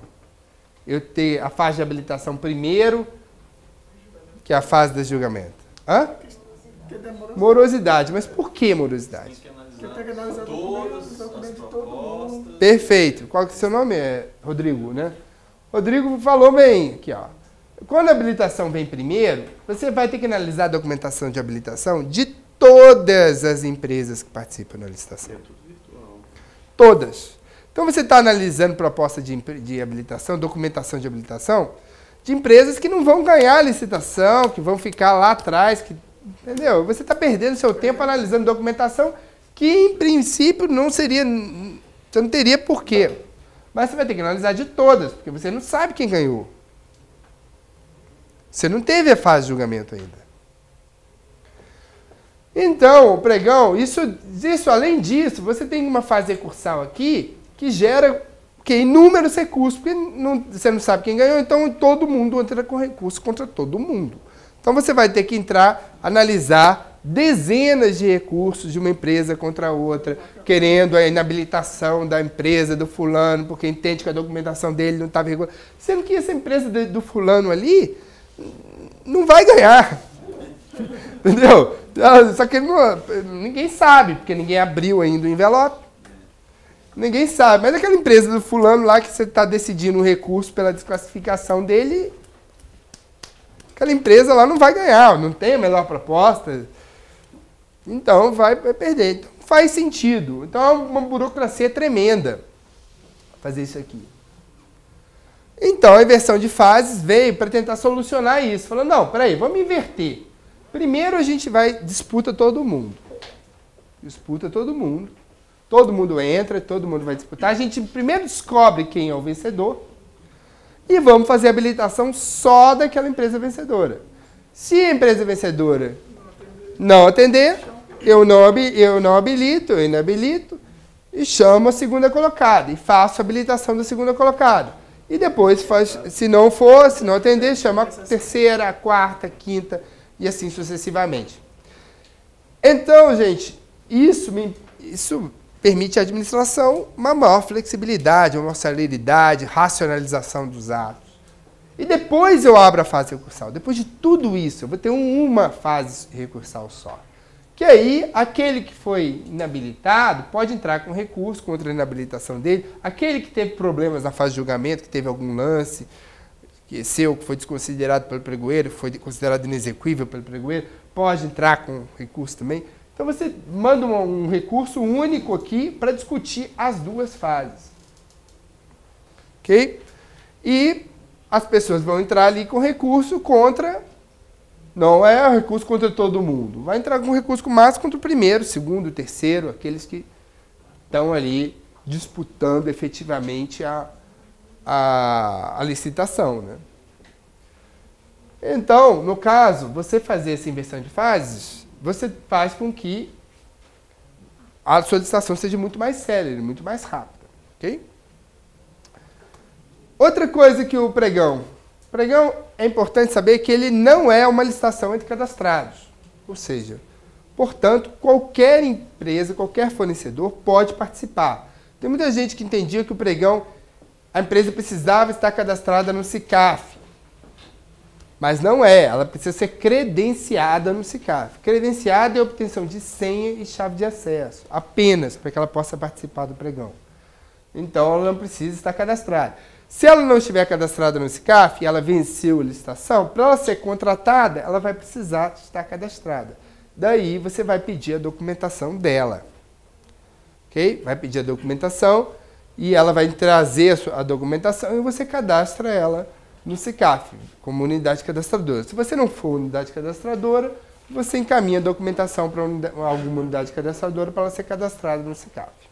Hoje, todos os órgãos do governo federal que fazem licitação com frequência, que realizam licitação, precisam necessariamente, estão obrigados a serem unidades cadastradoras no SICAF. Ok? Então aqui, você vai ter a obtenção da senha e chave de acesso, ele vai participar. Outra coisa, como eu falei para vocês, a habilitação vai ser só feita em relação à proposta vencedora, ou se essa proposta for desclassificada, a segunda colocada, ou a terceira, se a segunda também for, etc. E isso consegue uma celeridade muito maior. O pregão é um leilão reverso. O que é um leilão reverso? O leilão é maior lance. Quando você tem um leilão, aquele leilão que a gente vê pela televisão, dá um lance, os fornecedores vão dando lance, é a mesma coisa, só que ao invés de você buscar o maior lance, você busca o menor lance, porque a administração está comprando e não vendendo alguma coisa.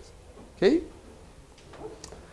Então, sempre que tiver aqui uma disputa aberta, oferta de lances sucessivos, como é o caso, chamada disputa aberta de preço, é a forma como você tem o pregão hoje. É uma disputa aberta. O RDC já permite a disputa aberta de preço, porque o RDC não fala o nome pregão, né? Ele fala que ele permite a combinação das diferentes formas de disputa de preço. Inclusive disputa aberta com disputa fechada, você pode permitir isso pelo RDC. Ok? Bom, vamos avançar aqui. A gente sabe que disputa aberta de preços tem muitas vantagens e também tem alguns riscos, né? Um dos riscos da disputa aberta de preços é que você pode levar a preços inexequíveis muito facilmente. O fornecedor pode vir com um preço muito mais baixo, incentivado pela disputa, aquele calor da disputa, ele vai e dá um preço que ele não tem condição de honrar, ou que ele não vai conseguir honrar, e que depois a administração pode ficar sem serviço. Então, chamados preços inexequíveis. É um risco do pregão.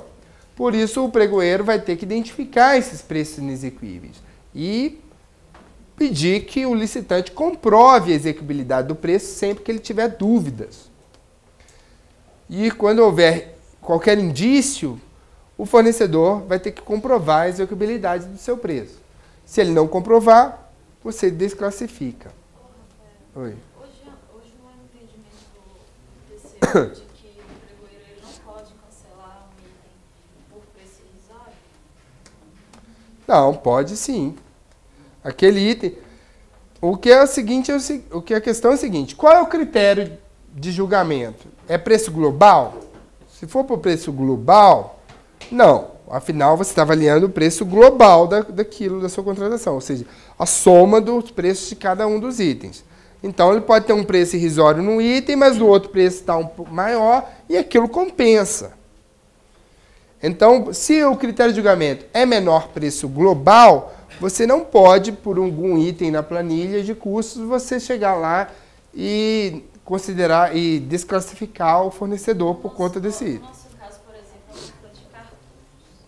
Ele estava oferecendo um valor muito abaixo, mas em consulta com o jurídico ele falou assim, que o entendimento do TCU hoje é que se a empresa está apresentando o produto exatamente como você está pedindo lá, né, na hora do lance, você não pode desclassificá-lo porque ele está dando um valor muito abaixo. Por exemplo, o cartucho custava 40 e alguma coisa e ele estava oferecendo de 17 a 19 reais. Aí, o entendimento dele, né, que se que a gente pedisse, no caso, amostras, né, para verificar se... Você que eu falei, toda declaração de execuibilidade, de inexecuibilidade, precisa ser dado direito de defesa para o licitante. Você vai chegar e vai falar, olha, você não pode simplesmente chegar e declarar inexequível sem ouvir. A não ser que seja muito flagrante. Por exemplo, você está com o cartucho que custa 40 reais, o cara colocou 4 centavos.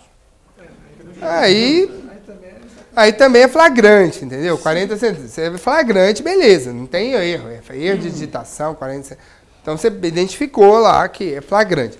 Não sendo flagrante, você tem que dar direito de defesa. Tem que chamar o licitante, pedir a amostra, solicitar, olha, comprove a execuibilidade do seu preço, mostre que seu preço é exequível, que você vai ter condições de executar. E aí sim, se ele não comprovar, você desclassifica. Ele comprovando, você contrata. Tá? Então essa é a jurisprudência do Tribunal de Contas. Mesmo em obras, viu gente?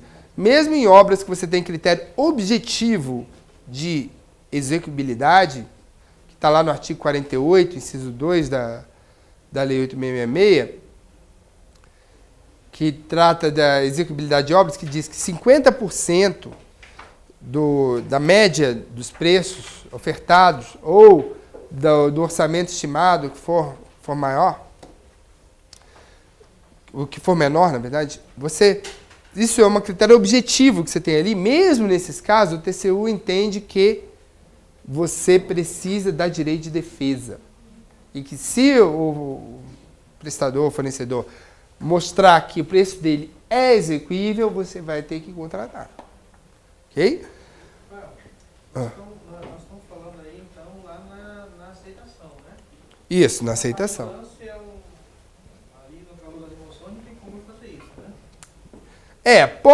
Tem como fazer isso sim. Se o órgão quiser fazer isso no calor, lá na fase, você tem. O sistema permite você... Parou para parar para o lance, para ver Não, se parar... não é. Não, isso não. Essa questão da direito de defesa é depois, na fase da aceitação. Mas você pode, se tiver um lance flagrantemente inexequível, você já pode desconsiderar esse lance na fase do pregão.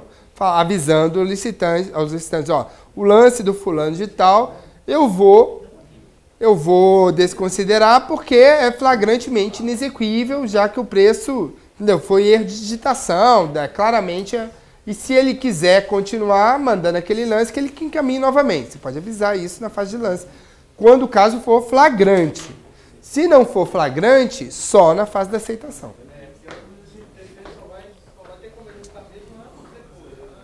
É. Só quando você encerrar e na hora que você for habilitar e aceitar a proposta.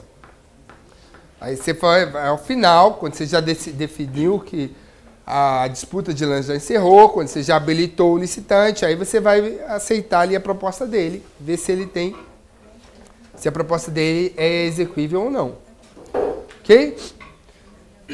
Então, nesse caso, oi. Mais uma hipótese aqui. Digamos que o cara ganhou, o primeiro colocado, com proposta bem baixa e tal, serviço. No segundo mês ele, não teve nenhum fato superveniente que motivasse ele querer pedir um aditamento de preço. Aí digamos que ele entra com um pedido de 20%. Aí, se a administração aceitar, esse 20% acaba sendo maior do que o segundo colocado. Você não pode aceitar. Não pode aceitar. Não pode. Não pode. Não, lógico. Ele não tem direito. Ele não tem. Ele não tem direito a... Não tem direito mesmo. Se ele ganhou a licitação aquele preço, ele só vai ter direito a reajuste daquele preço se ele mostrar, comprovar fatos supervenientes, por fato do príncipe, o caso fortuito, força maior.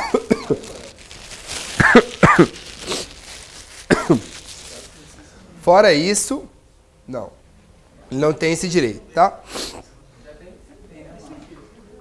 Vamos lá, então.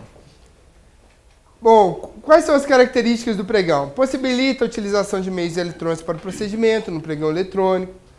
Existe uma fase recursal única, que ela é motivada e imediata, ou seja, o que ela é motivada? Por que ela é motivada? Diferente das outras modalidades, na fase recursal, o pregoeiro vai abrir prazo de intenção de recurso, que é um prazo de 5, 15 minutos, em que os licitantes podem dizer, devem se manifestar de forma imediata, se eles querem ou não recorrer. Se ele manifestar a intenção de recorrer, ele tem que já dar uma justificativa mínima de qual a intenção, por que ele está querendo recorrer. Então, essa fase, essa motivação, vai ser avaliada pelo pregoeiro, que pode, se a motivação que ele der não for razoável, não tiver um mínimo de justificativa razoável, ele pode, inclusive o pregoeiro pode não aceitar a intenção de recurso. Se o pregoeiro aceitar, aí sim, ele vai abrir prazo para razões, são 3 dias, e 3 dias para contra-razões. Tá? Aí que tá, essa é a questão da motivação. É fundamental, porque se ninguém tiver intenção de recurso, ninguém quiser recorrer, a administração simplesmente não abre a fase recursal. Ok? Não precisa abrir. Ninguém está recorrendo, vai direto. Alguém recorreu? Foi aceita a intenção de recurso? Aí abre o prazo. Agora, se, por exemplo, teve uma pessoa só que entrou com recurso, você tem 3 dias aqui para razões. Se ele já encerra, no primeiro dia ele já manda o recurso dele, você já pode fechar a sua fase de razão e abrir o prazo, abrir a fase para contra-razões. Então o sistema hoje já permite isso no pregão eletrônico. Isso tudo para eu ganhar uma maior celeridade. Então é o seguinte, se ele não quis recorrer, você tem a preclusão ali, depois ele não pode voltar atrás. Se ele não manifestou essa intenção de recorrer, ele não pode voltar atrás querendo recorrer, ele não vai ter direito ao recurso. Bom, sanção administrativa. O pregão traz uma sanção administrativa diferenciada, que é o impedimento de licitar e contratar com o poder público, na verdade com a União, ou com o Estado ou com o Distrito Federal, dependendo, ou com o município, dependendo do seu âmbito, né? Mas no governo federal é a União, por um prazo de até 5 anos. Então, fica impedido de licitar e contratar, ok? Aplicação subsidiária da Lei 8666. A Lei 8666 continua sendo aplicável, principalmente na parte de contratos, de dispensa, inexigibilidade. Rafael, Oi. esses 3 dias, por favor, se ele apresentou no primeiro dia, eu já posso abrir as contra-razões? Já pode abrir contra-razão. Como é que os outros licitantes vão ficar sabendo? Eles vão ser notificados pelo sistema. Vão ser notificados. Hã? Comprasnet. Comprasnet notifica. Sempre quando você faz qualquer ato na licitação, todos os seus fornecedores são notificados ali. Vai ser aberto o prazo para contra-razão. Bom, mais características do pregão. O prazo de publicação, prazo para chamamento, convocação dos licitantes para apresentação de resposta, prazo mínimo é 8 dias úteis. É um prazo muito menor do que a tomada de preço, concorrência, por exemplo, que é 30, 45 dias. Então, são 8 dias úteis, é um prazo muito mais rápido, muito mais célere. Um prazo mínimo, viu, gente? Pode ser aumentado, se o órgão entender que o serviço é mais complexo. A comissão permanente de licitação, que é obrigatória nas modalidades tradicionais, foi substituída pelo pregoeiro com assistência da equipe de apoio. O responsável é o pregoeiro. A equipe de apoio também é corresponsável nos casos em que toma participação, em que é ouvida e que considera e que assina junto com o pregoeiro. Formas de realização do pregão. A gente falei, presencial e o eletrônico. Algumas diferenças entre os dois. Existem, na verdade, muitas diferenças. O pregão presencial, por exemplo, só participa da fase de lance as propostas que estejam até 10% da melhor proposta. O que é isso? Gente, por que isso? Porque no pregão presencial eu exijo que, por exemplo, só vai participar da fase de lances aquelas propostas iniciais que forem até 10% da melhor proposta. Bom que eu esclareça antes, seguinte, que diferentemente do leilão, você tem um preço pré-estabelecido, preço de avaliação do produto que eu estou vendendo, no pregão presencial, no pregão em geral, pregão presencial eletrônico, você não tem um preço de avaliação. Você até tem o orçamento de referência da sua licitação, que é o seu preço de referência da sua licitação. Você tem ele lá, você fez a sua pesquisa de preço, esse preço de orçamento de referência está lá dentro do seu edital. Quer dizer, na verdade não precisa estar dentro do seu edital, a gente vai ver isso no pregão, mas ele está dentro do seu processo e é o seu limite. Você não pode pagar mais caro do que isso. Tá? Não pague mais caro do que o seu orçamento de referência que você estabeleceu no seu edital. No seu edital não, no seu processo. Só que, diferentemente do leilão, que todo mundo parte a partir do preço mínimo de avaliação, por exemplo, se eu estou vendendo um jarro raro, eu chego e falo, olha, esse preço desse jarro raro é 15 mil reais. E as pessoas dão lance a partir daí. 16 mil, 17 mil, 18 mil, 19 mil. Em relação ao preço de avaliação. No pregão, não é isso. No pregão, isso não acontece. No pregão, quem define o preço inicial de disputa é a menor proposta. Então, todos os licitantes encaminham propostas iniciais.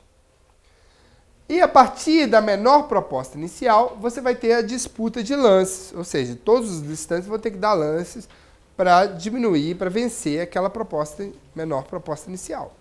Ok?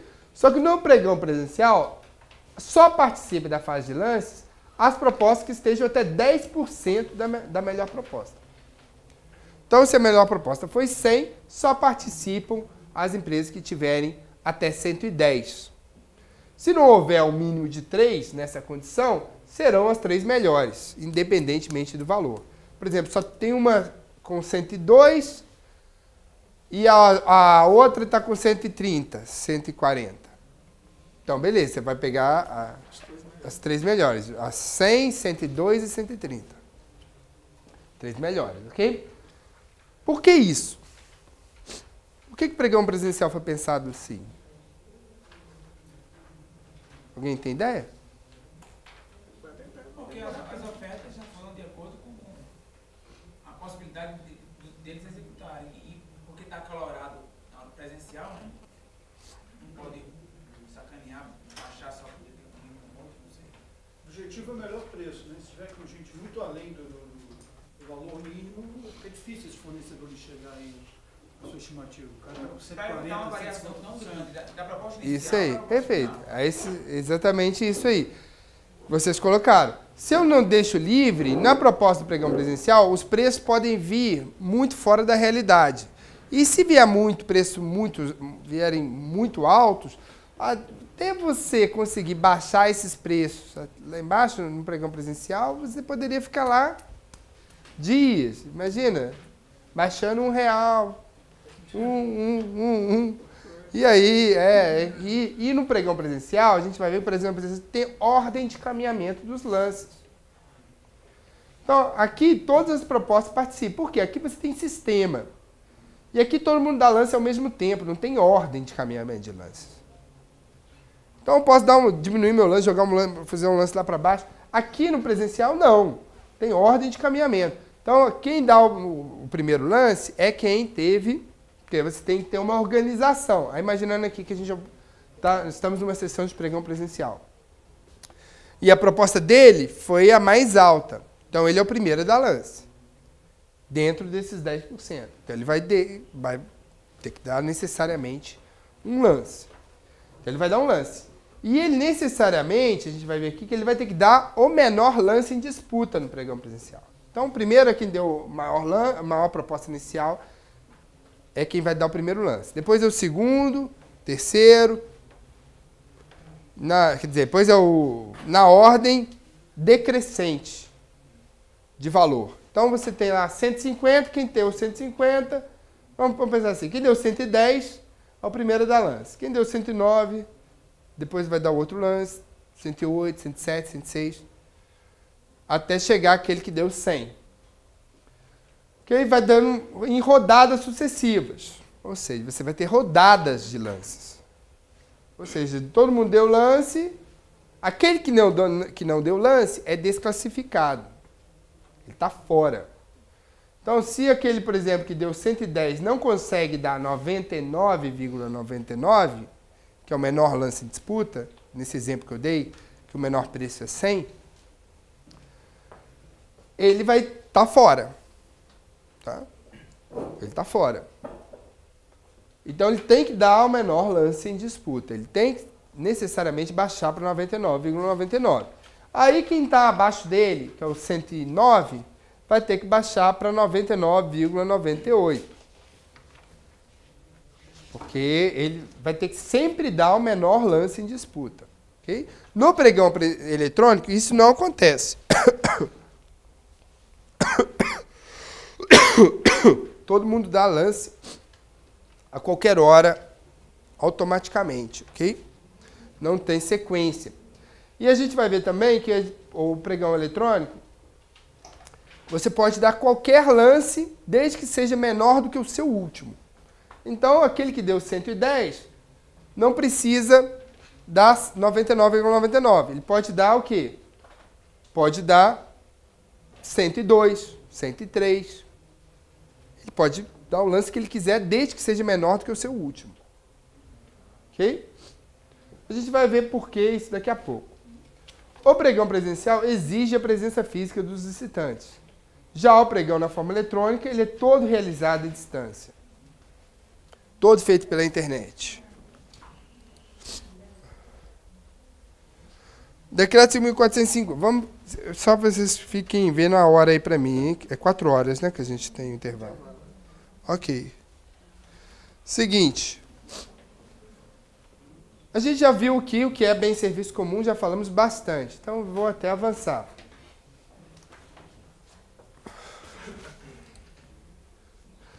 Então, a gente já viu aqui, também tem o Acórdão 313, 2004, que é exatamente isso, cuja qualidade e produtividade podem ser estabelecidas objetivamente. Vou falar um pouco mais aqui sobre a questão do credenciamento. O pregão exige um credenciamento virtual para que você possa operar.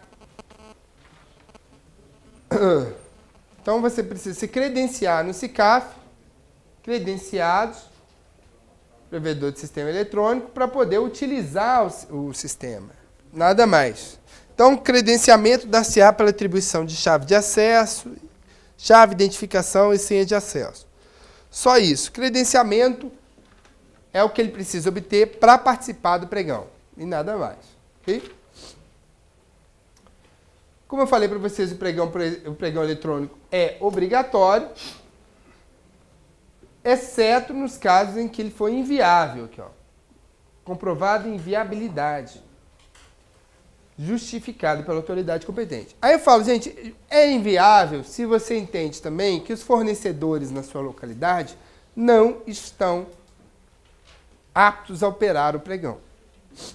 Se você entende que os fornecedores da sua localidade que têm condições de participar da licitação, no desenvolvimento local e regional, que esses fornecedores não têm condição de participar da licitação, não sabem operar o Comprasnet, não estão cadastrados, não estão credenciados para operar o pregão eletrônico, você pode justificar isso aí, mostrando, olha, eu não vou conseguir obter os melhores preços. A gente vê que isso é uma realidade quando a gente vê a questão da cotação eletrônica. A gente sabe que pela cotação eletrônica, vez ou outra, você consegue preços que são mais caros do que aqueles que você consegue com a sua pesquisa de preços ali no local, na localidade. E a cotação eletrônica, para quem não conhece, é o chamado mini pregão, que não é um pregão, não é uma modalidade de licitação, mas como o próprio nome diz, é uma cotação eletrônica de preços, apenas para você fazer uma dispensa de licitação por valor, até R$ 8.000 para bens e serviços, ou 15 mil para serviços de engenharia e obras. Okay? Então, para dispensa de licitação, com procedimento auxiliar de dispensa, para você cotar preços, você tem a ferramenta da cotação eletrônica, que está, inclusive, prevista dentro do decreto do pregão, mas ela foi inserida aí de forma errada, porque não deveria. Cotação eletrônica não tem nada a ver com pregão. Mas como é eletrônica também, acabou incluída aí no decreto do pregão eletrônico. Está lá, até no artigo 4º, que fala também da questão da cotação eletrônica como preferencial. Tá, mas cotação eletrônica não é modalidade de licitação, não é pregão, é apenas um procedimento auxiliar de dispensa de licitação. Acho que passamos alguma coisa do tempo, não? Não, chegamos certinho, 17 horas e 59 minutos. Então, qualquer dúvida que vocês tenham, fiquem à vontade. Isso, contato aí, qualquer dúvida, vocês podem encaminhar. Ok? Obrigado a todos aí pela atenção. Se o licitante está com esse carro ok. Pode falar. Tá, se o licitante pegar é ok. Esse carro é ok. Eu não preciso de pedir os documentos originais. Claro. Imprimir só aqueles documentos que ele anexou no sistema e colocar no processo e esquece os originais. Menos papel. Isso aí, menos papel. Você lembra de cabeça o número do decreto de registro público? 7982. 7982. Acho que é isso, eu só ver aqui. Só para garantir. Que esse